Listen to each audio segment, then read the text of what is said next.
Well, you know the sheer evil of ISIS. Some of you may have even seen it, but one Iraqi soldier actually lived the horror and survived. Ali Hussein Khatam, a Shiite, survived an ISIS massacre of Iraqi soldiers, and now in his incredible story is captured on video by the New York Times. هاي المجموعة وياهم أنا بس مو وياهم نفس هذا. واحد يعض فالنت الآخر.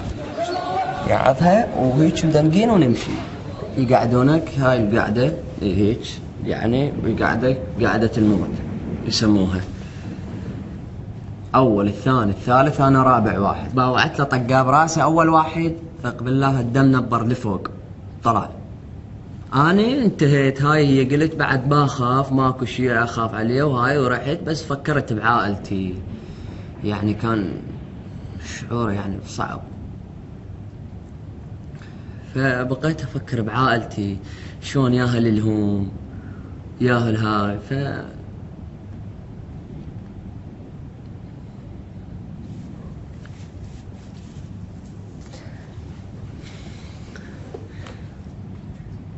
فش اسمه اجى طقه وطق الثاني والثالث وصل لي اني ضرب طلقه بس ما ادري وين راحت والله ضرب طلقه بس ما ادري وين راحت فاني بعد هيك هذا وقع له بصف دم انا هم وقعت. الله اكبر ولله الحمد. اسرع المئات من عناصر الجيش. انا راسي هي فاك حلقي هاي فاكه متروس دم ذبان يفتر على حلقي وتارسني ترس فشو سويت فتحت عيني هاي فتحت له باوعتها لهسه اتذكر حذائه فصارت ظلمه. Hours later, after the last shot was fired, Ali rose up in the middle of the night. ISIS had a stronghold on the west side of the Tigris River, so Ali figured his only escape route was to cross to the other side. مشيت اركض للشط متشتف لورا هذا ايش اركض ما اقدر اركض. But Ali had a problem. He knew that the river's strong current was headed straight toward the ISIS watchpost. That's when he noticed someone along the riverbank. هاي الاثناء ويطلع واحد من الشط منتهي ما يقدر يمشي عنده نزقف داخل الخطيئة وهاي حل جتافي بمحارة هاي. And joining us, the lead producer of that video, New York Times senior video journalist Adam Ellick. Adam, it's unbelievable the violence that goes on there. Now, this was a June massacre, is that correct? Yes, that's correct. It took place around June 11th or 12th. And to think that, I mean, is it your understanding that it's even got more violent in that area since then? More difficult to cover? I'm not quite sure what's progressed since then. I haven't been in the region, but I can tell you that the journey in which Ali survived took place over an entire month. This is a 22-year-old man with 2 kids and a wife.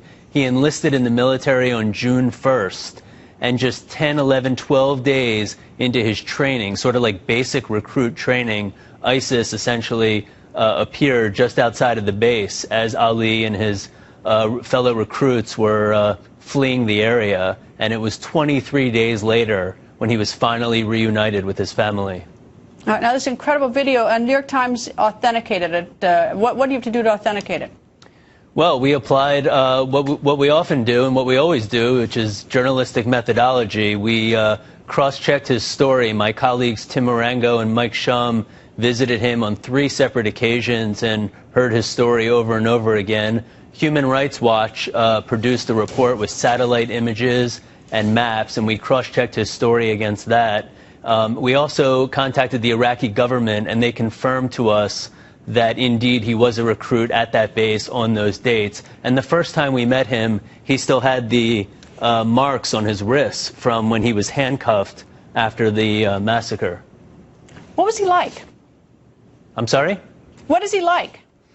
Well, I didn't meet him personally. I was producing it here, but my colleagues met him in Baghdad, and we had a 55-minute interview with him in Iraq. And he's pretty mild-mannered and, you know, sort of steady and calm.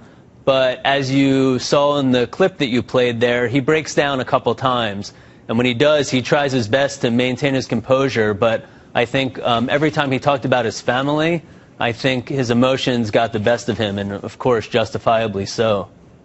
Adam, it's absolutely amazing. It's on the New York Times website, the video. Thank you, Adam, for joining us. Thanks for having me.